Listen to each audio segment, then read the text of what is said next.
Hi everyone, today I'm going to be going through my foundation collection with you guys, and I'm just going to really have this be a very simple laid back kind of style, and I'm really just going to take you through my honest thoughts about these and my opinions on them. So I'm going to start with the Giorgio Armani Luminous Silk Foundation. This has become one of my favorite foundations, but it's also one of my newest additions. I finally caved in and bought this to try it out after hearing so many people rave about it for such a long time. I think I like it because, one, the name of it. I think there's some satisfaction in knowing that I own something by Giorgio Armani. But the finish is quite nice. It's not as luminous or dewy as I would expect. But the really good thing about this foundation is that it photographs really well. I have not had another foundation that photographs this well. It literally makes you look flawless, and so I think that's why I really do enjoy it, even though sometimes the color match is a little too light for me. I tan very easily, so even with the littlest bit of sun, I will get darker. So having just one shade is not something that lasts me all year round, but I still enjoy it anyways. Another staple is my Estee Lauder Double Wear. Now this is also a new purchase, so I got the Luminous Silk and the Double Wear this past April. So I've only had it for about 3 months, but they've been my two go-to. I am definitely going to be wearing Double Wear a lot more now that the weather outside is a lot more humid and it's a lot sunnier outside, and this will really help with the oil control. The only thing is that I bought these when I was still a lot lighter than I am, so it doesn't match my entire face. And what I'll do is I will just apply this in the center of my face to just kind of give that brightening effect so that it doesn't look too, I guess, jarring. Another favorite of mine is the Too Faced Born This Way foundation. This is definitely more of a heavier foundation. It feels heavier on the skin, but it does offer a lot of coverage. In my opinion, it's dewier than the Luminous Silk.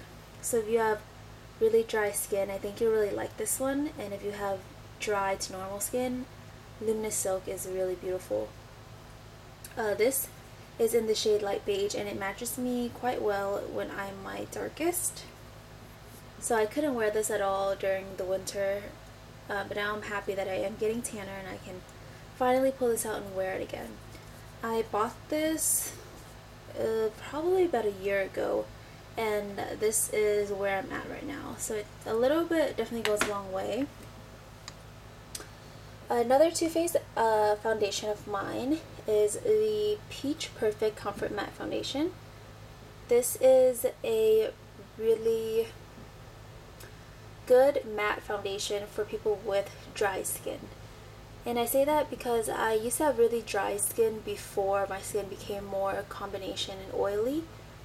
And with my dry skin before, I never touched matte foundations because they all looked really drying on my skin.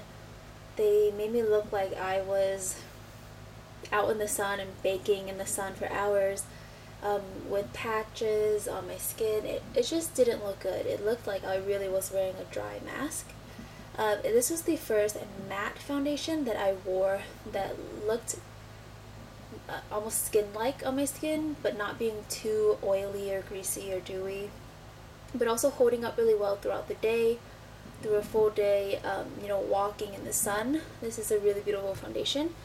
The only thing is that it does have a scent, so if you're not really fond of fragranced makeup products, I'm sad to say that this one has this pretty strong peach scent.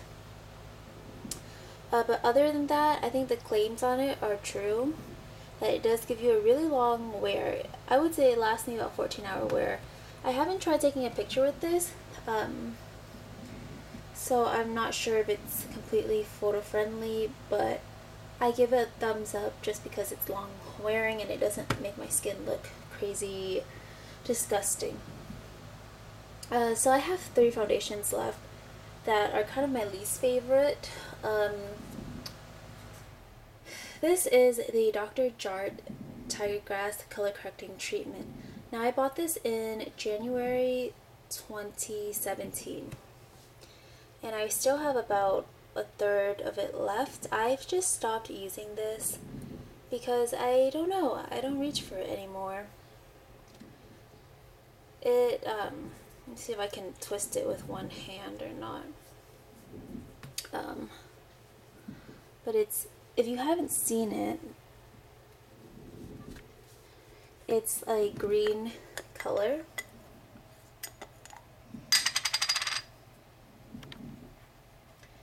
It's this like kind of light green color, and it's a little grainy when you feel it. When you spread it on your skin, it kind of transforms into a tannish brown color like this.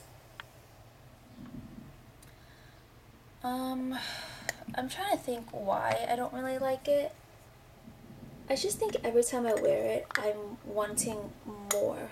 Like, every time I wear this, I'm expecting it to even out my skin tone a little more, or I'm expecting it to cancel out redness more, and it's just not doing enough for me. If I had perfect skin, I suppose this would be a good kind of like skin tint, but if I had perfect skin, I probably would just wear my skin out bare without any makeup on anyways. So I'm a person who kind of likes foundation to really take away the redness, because that's what I have a lot of, and this doesn't really do that for me. It's a very light layer of color, and sometimes the color doesn't even match me well because it's too light. So I'm going to try to use it up more, but if I'm not, I will just throw it out. I know it's often sold out on Sephora. I think it gained a lot of hype, but I'm just telling you, it's really not that great if you're looking for something to take away a lot of your redness, or if you're fine with wearing this under foundation, then be my guest. But this is definitely not a one-stop and done kind of makeup tint, is what I'm saying.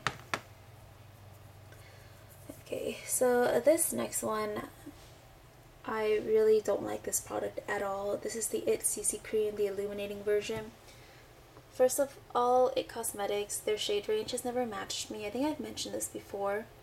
This is in the shade Light, which is oftentimes too light or too pink or too gray, too ashy on me, which is odd. And their next shade up is too dark. I just don't like this. I think a lot of people have reviewed this already, and if you look at the reviews elsewhere, you'll read that it makes you look like you have glitter on your face. I necessarily don't really notice that indoors. I haven't really looked at myself in a mirror outdoors, so I'm not really sure. But I just don't like the consistency or the color match, and it doesn't last long on me. Even if I set it with powder and with a setting spray, it will break up on my face after a couple of hours and look really patchy and disgusting. Okay, so the last foundation in my collection is the Physicians Formula Healthy Foundation. I bought this on a whim when I was visiting another country, so I can't return it, sadly. This is in the color LN4, and it's way too light and way too pink for me. I'm either neutral. I either have a neutral undertone or I have a warm undertone, so I don't know why I chose this color. It was just a bad decision. I try to use it as like a concealer, to brighten up areas, but I don't even use concealer on a daily basis that much, so it's very rare that I will use this. Let's see. Trying to gather my thoughts here. I have 7 foundations, and I'd like to really probably only have 4. I am making a big move across the country soon, so I don't want to have like a lot of makeup anymore. Plus the move is going to be really expensive and kind of financially difficult for me, so I'm just trying to curb makeup spending habits in a good way for me. It's just by decluttering and realizing that a lot of these things I don't even like that I'm keeping on to. Ideally, I probably would just keep Luminous Silk, Born This Way, Double Wear, and probably this one. I feel like these would be great because these are my winter shades, and I have a matte version and a dewy version. These are my summer shades, matte version, a dewy version. I think that would be good, and these eventually will probably all go. I just don't have a need for them anymore. But anyways, yeah, I will update you guys if I do another declutter before I make my move. Thank you guys so much for watching this video. Let me know if you liked, this video in particular, I guess, or comment down below what else you would like to see me do, what kind of videos you'd like, if you prefer reviews more, or swatches, or just kind of more like outside the box ideas. I'll just be hanging around thinking of video ideas to film for you guys. Don't forget to subscribe and check out the description box below, and I will talk to you guys in my next video.